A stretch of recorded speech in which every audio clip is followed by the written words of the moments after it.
Welcome to West Kentucky Community and Technical College's Cooking at the College. I'm your host, Chef Brett McCarthy, and I want to cook with you.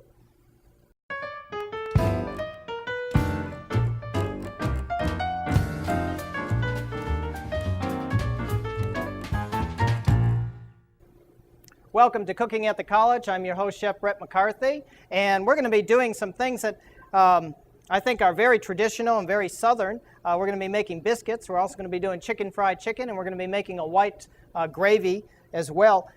One of the questions that I get asked most of the time is how to make good biscuits. And people say that they can make a lot of different things, but they always have trouble with biscuits. So I decided today to show you how to make a good biscuit. This is actually a formula that we came up with. Now, when I make biscuits, I do a lot of it by eye, but in this particular instance, if you want the biscuits to turn out like they do today, you're going to have to follow this exactly. This is also, for the most part, the products have been weighed out, so you'll have to get a scale if you want to follow this recipe exactly. This is going to start out with 20 ounces of flour, okay? That's 1 pound and 4 ounces. And no, you can't just use 2 cups and 2.5 cups, because that's not going to yield quite the weight that you need. Okay. We're also going to add 1 teaspoon of salt. I'm just going to put my finger in there to get that there. And we're going to add 1 ounce of sugar. That's actually quite a bit of sugar, but that's what you need for this particular recipe. We also need 1 ounce of baking powder. And we're just going to stir that in just to kind of get it nice and evenly distributed.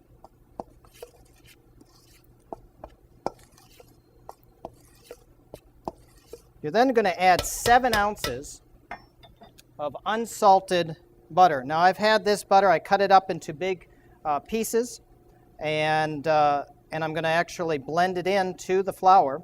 I'm not going to blend it so much that it actually turns the flour into dough, and I'm going to explain this a little bit more thoroughly as we go along.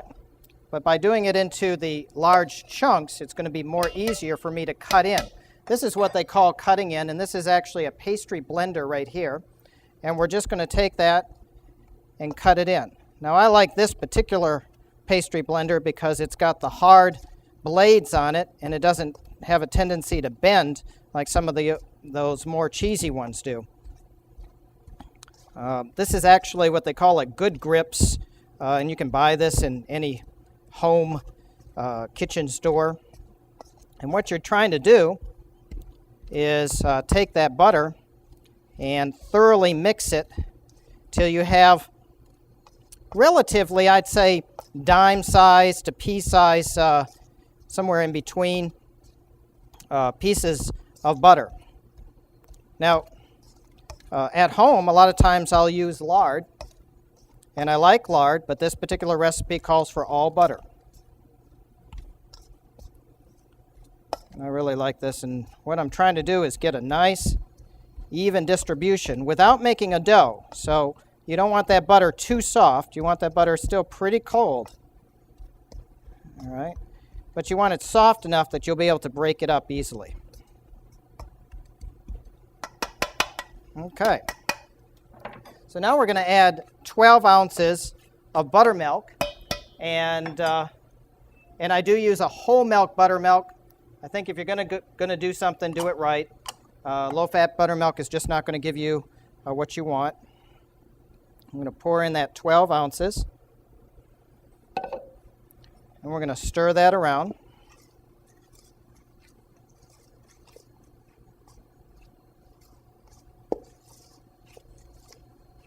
Just like that.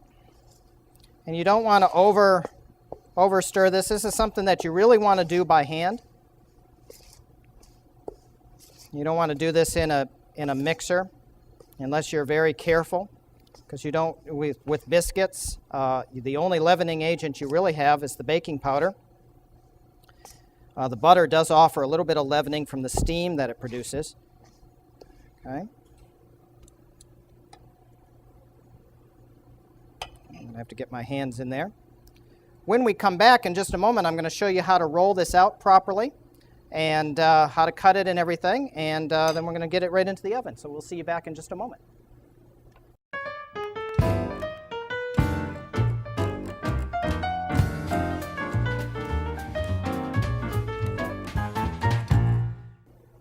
well, welcome back to Cooking at the College. We have our dough, our biscuit dough. I think this is probably going to make about, 2 dozen biscuits or so. We're just going to combine that together. We're going to use just a little bit of flour so that it doesn't stick to your hands. I'm just putting a little bit of flour down there, and I'm just going to lightly knead it. I'm not. It's not like I'm beating it to death like, with regular dough. It's a lot more forgiving. But remember, if you overwork this, and this is what a lot of people do, they overwork their biscuit dough, and then they say, "Oh, I don't know why my biscuits don't turn out." Well, it's because you overwork the dough. So you're really just combining it just slightly, just to get it into a nice mass. Okay, and I'm going to put a little more flour there. I'm making a nice round little baby bottom there. And then I'm going to just lightly roll it out till it's about, I don't know, ½ inch or so thick. Maybe a little bit less than that. About ½ inch is what I'm looking for. That's about good. Okay. I like a big biscuit. I don't like any wimpy biscuits. Okay, so that's about what you want. That's a beautiful biscuit, and that's going to rise up to about an inch, inch and a quarter, so that'll be a really nice biscuit. Before I get started, I'm going to take a little bit of spray, and you don't have to do this, but I like to line it, and this just makes you just get a nicer looking biscuit on the bottom. Well, just a little bit of spray, but you could use an ungreased cookie sheet. That's not a big deal. Okay, so we're going to go around and I try to get it as close as possible, so I don't want to have to rework that dough. So when I'm cutting, I want to get as many out of that first one as possible. Now you can put them pretty close together because they're going to go up, not out too much. So we're going to just go through like this.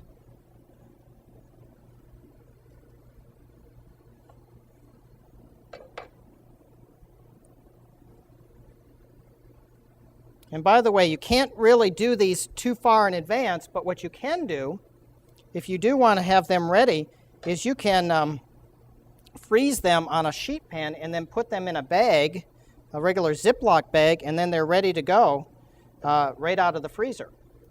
So that's one way. I'm going to try and get one more right there. It's not quite completely round. That's all right. Okay, so now I'm going to just bring this extra mass together. And these are pretty big, so I don't even think we'll probably only get about a dozen of these big. These are about almost 2 inches across, maybe 2.5, 2.25 inch. I think this is a 2.25 inch cutter. So we'll probably get about just 12 or so. Okay. But yeah, if you want to just have these ready, you can just make up a big batch and then just freeze them. Okay, so we're going to stop right there. We're probably going to get maybe another 2 or 3 out of the remainder, but I'm just going to do that many for right now. We're going to take a little bit of buttermilk and just brush them, and this is going to give you a nice color on the top.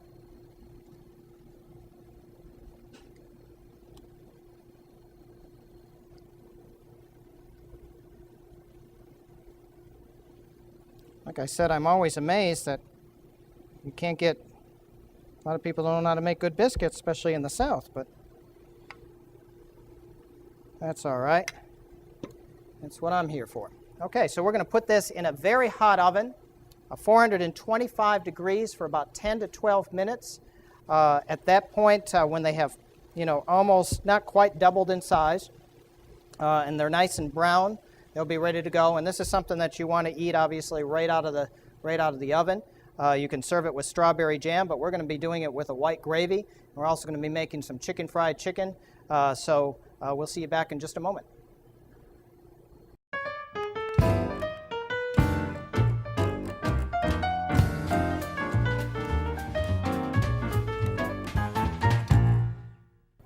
Welcome back to Cooking at the College, and we're going to make fried chicken, which is just like chicken fried steak, except with chicken.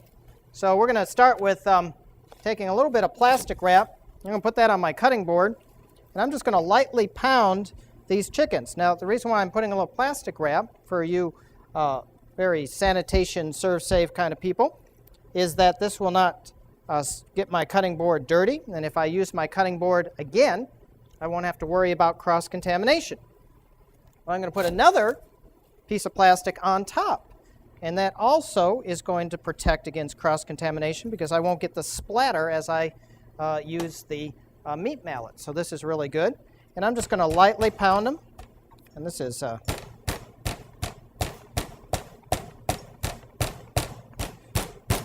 just going to flatten them out a little bit, not a whole heck of a lot.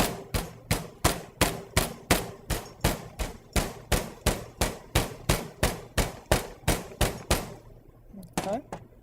And that way, and of course you don't dirty your meat mallet at all. I'm going to just put that right in there. And then I'm going to come over here. Well, first thing I'm going to do is I'm going to season. And what I have in here is I have a half a teaspoon of paprika, a half a teaspoon of white pepper, half a teaspoon of black pepper, and 1 teaspoon of salt. So I'm going to take this and I'm just going to season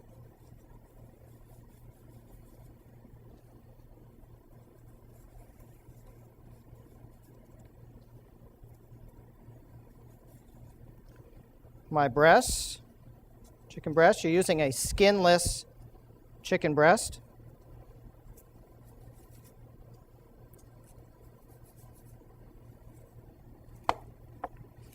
Okay, we're going to turn it over.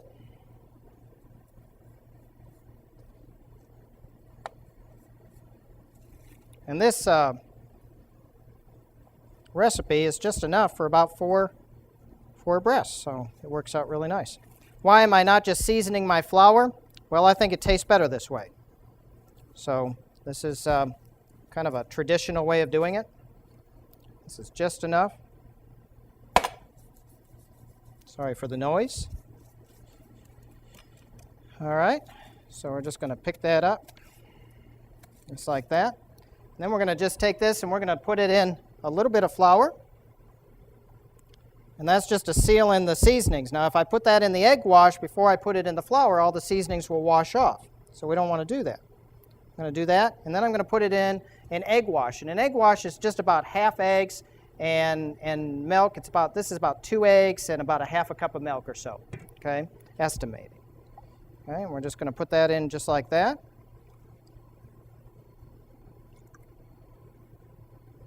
Get it nice and wet, and then we're going to put it back in the flour.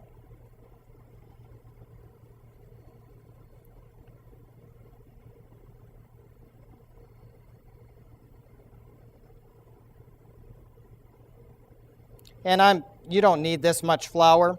This is quite a bit more than you'd actually need, but it's just easier for me for the purposes of the show. Okay. You probably only need a couple cups of flour, if that.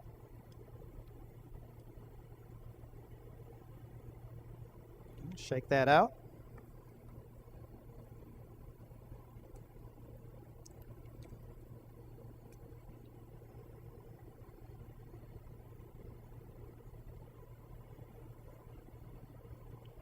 Okay. And when we get back, we're going to fry these babies up. And I'll show you how that is. So I'll meet you back over at the stove.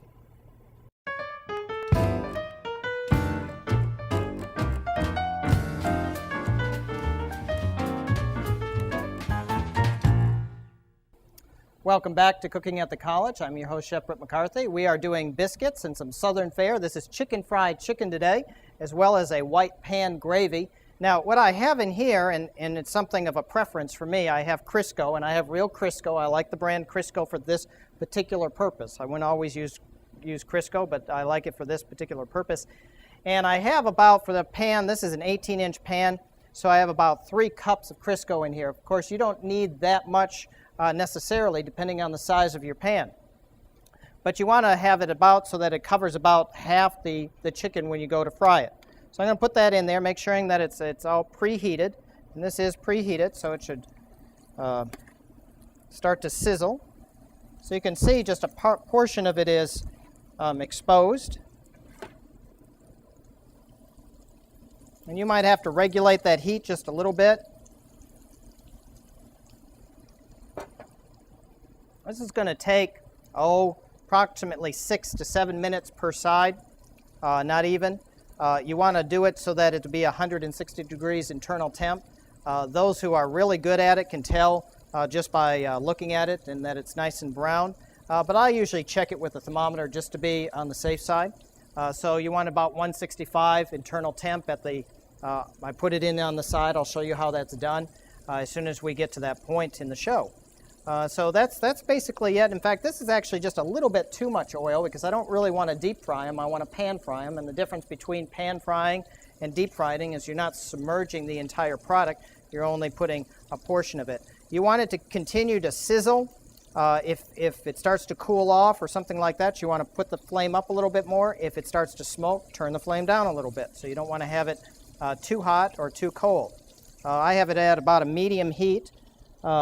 Not even, probably about medium heat at this point just to maintain the temperature.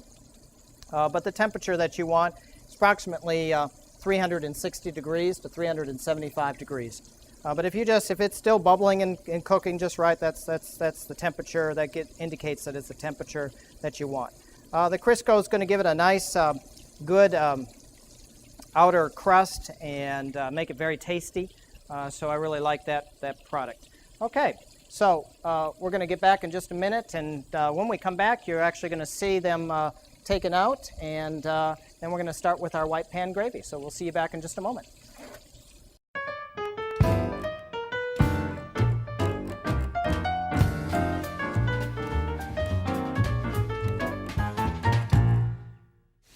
Welcome back to Cooking at the College. As you can see, we're frying away here. And what I've done is I've rotated the chicken breast just a little bit because obviously some are a little bit larger than others. And one of the nice things about checking the temperature is you can see what stage they're cooking at. So some of them were, even this small one was actually cooking a little bit slower, if you can believe it, but that's because it was in a colder spot of the oil, so it didn't have that direct heat under it. So what I'm going to do is just show you how to check it. Now if you have one of these little thermometers, these little pen thermometers here, you just come in through the side. You don't come in through that way. You come in through the side, and you can see that that's going to be right at the right temperature. And you want to go pretty deep in, and that's right at 170 degrees, so that's perfect. I know that it's cooked inside. I don't even have to worry. And I don't mess up the how it looks or anything. I'm going to put that on a piece of paper here. I'm going to check that temperature again. That's at 160, perfect. Okay. And again, you have to come down the center because if you came in through it, you might not get an accurate reading. So I'm going to come in the thickest part right there. And that too is right, that's about 158. So we're going to let that sit for just a couple more minutes in there.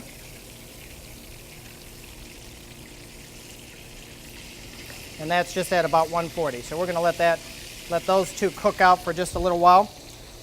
The next step to this is that we're going to keep these in a warm spot. You can just put them maybe in the oven that you have the biscuits in, of course with the oven turned off. Just keep them nice and warm.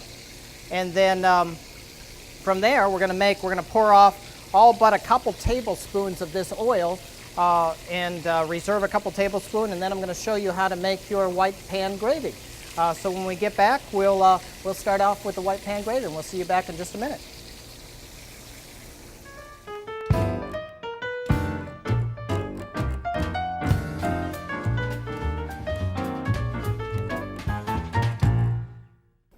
Welcome back to Cooking at the College. I'm your host, Chef Brett McCarthy, and we have just finished taking our chicken out of the oil. I have that safely tucked away in a warm oven just to keep them warm while I make my white pan gravy.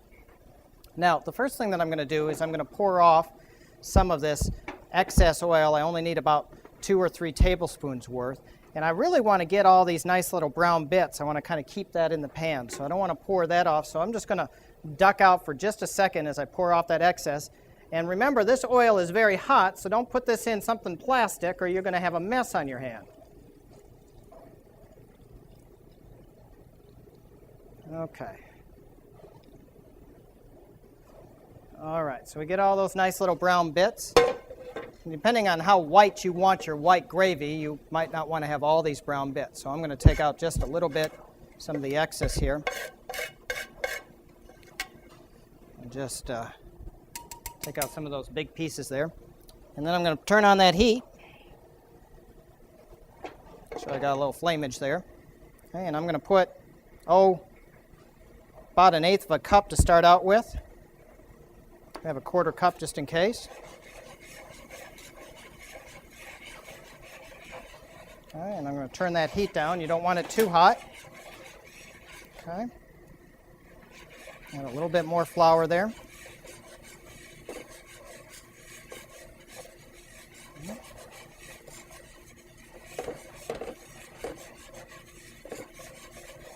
It's going to give it a lot of nice flavor there. Okay, we're going to cook that flour out for just about 30 seconds, not even. I'm going to add our milk. I use whole milk. And you can see that the starting to thicken up. This is not an exact science, so you might have to add more milk, and we might have to add some more milk. It looks like we will.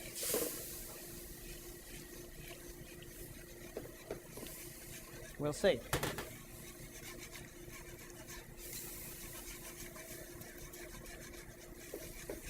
Again, this might be a little bit darker than you might like it, so you just wouldn't have as many brown bits when you do it. I'm going to add a little bit more milk or cream to this before I finish it off. Basically, how I'm going to finish this off, I'm going to get it to the right consistency, and this is a little bit too thick, so I'm going to add a little bit more milk to it, probably about 1 cup more milk than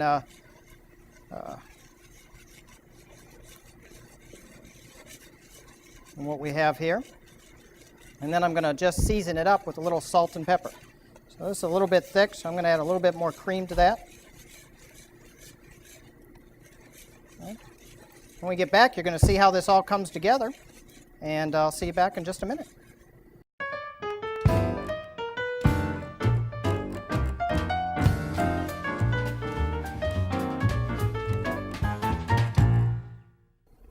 Welcome back to Cooking at the College, and we're just taking our biscuits out, and they are just gorgeous. As you can see, just really beautiful. And they're nice and flaky, light inside. This was the chicken that I had holding here. All right. So we're just going to take this chicken here, and we'll take a nice lightly brown one. That got a little bit overcooked, but we just couldn't seem to get that internal temperature right there. I'm going to just take a nice biscuit. I'm going to cut it in half. You can see it comes just naturally apart. It's just beautiful. And we're just going to take a little bit of white pan gravy. Now what I did is I added a little bit more milk to this, and that's what you have to do. If you've added too much flour, that's quite all right. All you have to do is just add a little bit more milk. You certainly can use some cream too. That kind of gives it a little bit of a richer flavor. And then just season it. It'll be pretty bland. So you're going to have to season it with, a good amount of salt and a good amount of black pepper. I do use the black pepper because that is kind of the traditional look to it. So if you don't like the black specks, you can certainly use white pepper, but traditionally it would have the black pepper in it. Okay, so we're just going to take this and put it right over there. Just like that. Now we don't have to drown it. I know some people like to drown it, but we don't have to drown it. Just like that. And this isn't quite as white as I was talking about. This is we had a lot of leftover from the chicken. Can't think of the word that I'm looking for. But we had a lot of leftovers in the pan. And so it's a little bit darker than a normal white gravy, but if you don't like that, if you want a true white gravy, you just get all those little bits and pieces, that's the word I was looking for, all those bits and pieces out of the pan, and then just start and make your roux, and then add your milk. By the way, that's what we were doing with the flour and the oil was a basic roux. Okay, so I'm going to invite Tammy, one of the producers here, and Tammy, if you want to just try this. My mama made this when I was little. All right. Is it hot? It is hot. Now she knows to check, because one time she burned her mouth. And That so, is great. is that good? Yes, it is. Chicken. Try the chicken. Had me working in the kitchen. You should feed me. Well, I think so. She always does my dishes now, but I think it's mostly because she likes to use the big dish machine. So that's pretty much what it's all about. That tasting? great. Is that good? Excellent. So this is what we made. We made chicken fried chicken. Also nice biscuits. We have our white gravy. Lots of processes involved in doing these things just correct, but I'm telling you, good Southern cuisine takes time. And I want to cook with you.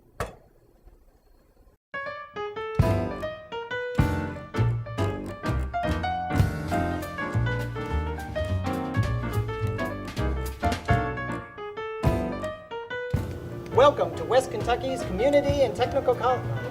West Kentucky's, didn't I? This is little hat. Yeah, this is my chef hat. Oh no, this is the RB chef hat. I better watch.